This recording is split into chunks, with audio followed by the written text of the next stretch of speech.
So here is my another video, and here I will explain secondary laws. So under secondary laws we have law of primacy. Okay, learning that takes place in the beginning is the best and lasting. So it says that whatever is the first impression will last for longer. That's why we say that first impression is the best impression. So as a teacher, when you enter the classroom for the first time, you have to be very much presentable. Okay, a teacher, or whatever he or she is teaching, the teacher needs to be very much presentable to the student. Also, the subject that teacher is teaching should be presented in a simplified manner so that students will understand it better. So the personality of the teacher shouldn't intimidate students, otherwise students will start to hate the teacher. Students will not understand what teacher is teaching, and students will start to hate the subject and hate the teacher also. So learning on the first day is most vivid and strong, because the first day what the students learn, what kind of topic you want to cover on the first day of your class will be remembered by the student. If you have presented positively, then it will give positive impact to students. And if you have presented negatively, you are very angry on the very first day, and without any reason you just were showing anger to each and every one of the students, then students will develop a negative image of you. And also, the first experience should be positive, functional, and lay the foundation for all that is to follow. So whatever as a teacher you teach to the student has to be correct, because these days we have so many resources. Okay, whatever we want to teach in a class, we can find it from different resources. Some resources are outdated, some resources are again unreliable. So those kind of resources should not be used. As a teacher here, every one of us need to be updated with latest knowledge. What happens if we do not update ourselves is that means we will be teaching outdated knowledge to students, and when these kids grow up and they go for high studies, and there they will get to know that okay, whatever we learned earlier was not correct. Actually, the correct knowledge is this. Then these two knowledges will contradict and it will confuse student. And that time the image that the student will have for you will be very much negative. So law of primacy is very important because it will lay a great foundation for the students' learning process. Next, we have law of intensity. If a stimulus is strong, the response will be strong, and vice versa. So in this lockdown situation, as a student, uh, they have so many, you know, equipments to learn through. They have internet. Even their teachers are using WhatsApp to provide them with the materials, study materials. Even they can have conferences with their teachers through different modes, like we have this Zoom and all. So these things are stimulus, and the more stimulus we have, the better stimulus we have, we respond accordingly. Okay, vice versa. Even if you want to respond, you really want to study, you really want to complete your syllabus, and looking for the mode, you will find stimulus. You will find that some or the other teacher is very much willing to help you out. So stronger the stimulus, stronger the response, and stronger the response, stronger the stimulus. This is the reason that as a student, you all have to study throughout your academic session. It's not that you just study during your exam and you take test. You have to study throughout the exam, because every aspect of your performance are being judged, are being assessed by the teacher. Okay, and the more serious a student, the greater his achievements are. So you have to show your seriousness, that you are willing to achieve better. So that's the reason you keep on trying and trying and trying, study throughout the academic session, and you will achieve. Next, we have a law of recency. So recent acts are lasting. You see this meme, this is quite funny. This is what we should do. Okay, this is what is not uh, uh, practiced. So here we remember those things better which are recent. Okay, what happened to me this morning I will remember better comparatively to what happened to me last month on first Monday. That's difficult because um, I need to remember. I have to put an effort to remember that. But recent memories are lasting. So that's the reason that as a student you have to prepare for examination way before. But just before the examination, you can do your revision. So it's not like memorizing everything 20 minutes before and run to school before you forget everything. So this is just memorizing. Here the person is not studying for the exam way before the examination. Okay, this is what we should practice.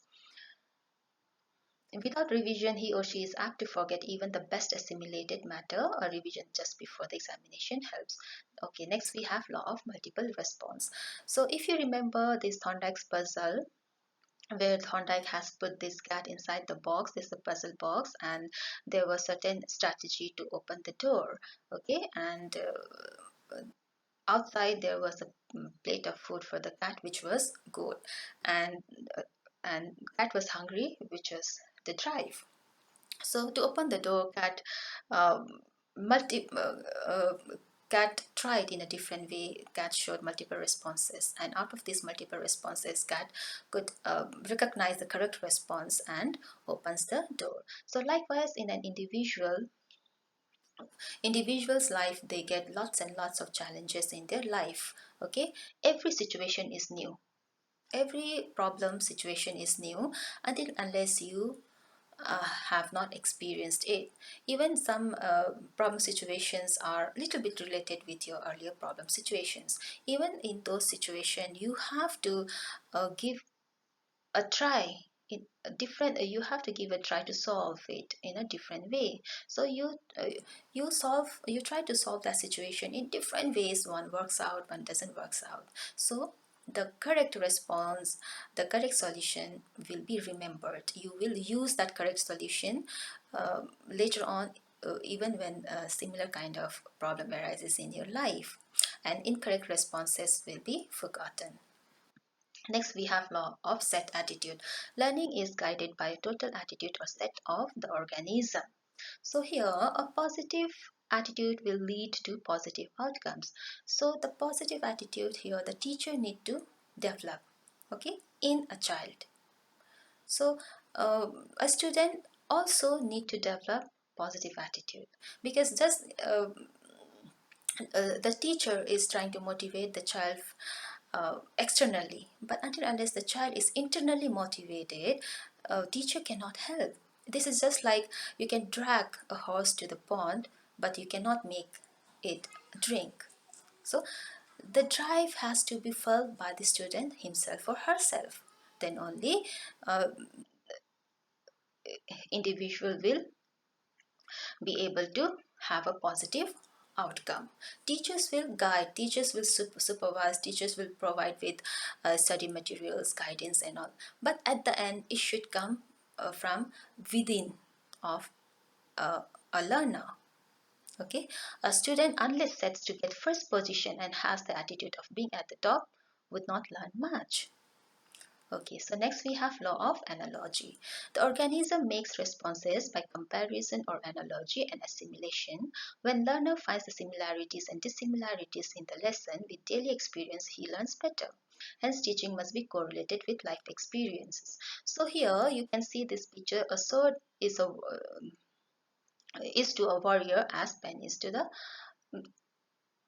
a writer. So here the sword and pen is compared as same um, object. Okay, so here in this teaching learning scenario, how we can use this analogy is whatever a teacher is teaching in a classroom.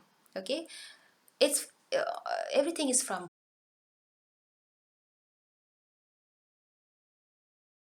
is from book, and students will not be able to correlate or associate between what is written in a book and what is happening in the real life situation. So if the correlation, the association is made by the teacher successfully, then students will be able to learn and understand and remember particular term for a longer period of time. When a learner finds the similarities and dissimilarities in the lesson with daily experiences, he learns better. The similar incidents, similar events, and those events which are not similar, everything has to be explained by the teacher properly. Okay, students will not understand by themselves because, well, they think that this is from book and this cannot be associated with our daily life situation. So association is very much important in learning process. Hence, teaching must be correlated with life experience. So next law we have is law of associative shifting. Any response which is possible can be linked with any stimulus. Thorndike demonstrated how a cat can be trained to stand up and on command. To begin with a piece of fish. Okay, so it is like law of associative shifting is conditioning. Okay, so we have done classical conditioning theory before, and this conditioning, this association is explained in operant conditioning as well. So when in my classical conditioning theory, that video, I have explained that it is based on association. Okay, you associate one stimulus with a response, and you repeat it until and unless the organism internalize it. Okay, for example, you want to make a dog sit, so you uh, show a gesture. Okay, you show a gesture to the dog sit, and you give this command again and again until the dog follows. Then when dog follows, dog sit, then you give a treat to the dog. Now dog will associate your gesture, your command with the treat. So whenever you show gesture and you command, you give treat, dog will perform. So later on, even when the treat is absent and your gesture and your command is there, the dog will perform. Okay, so here in this law, it talks about association between the stimulus and response.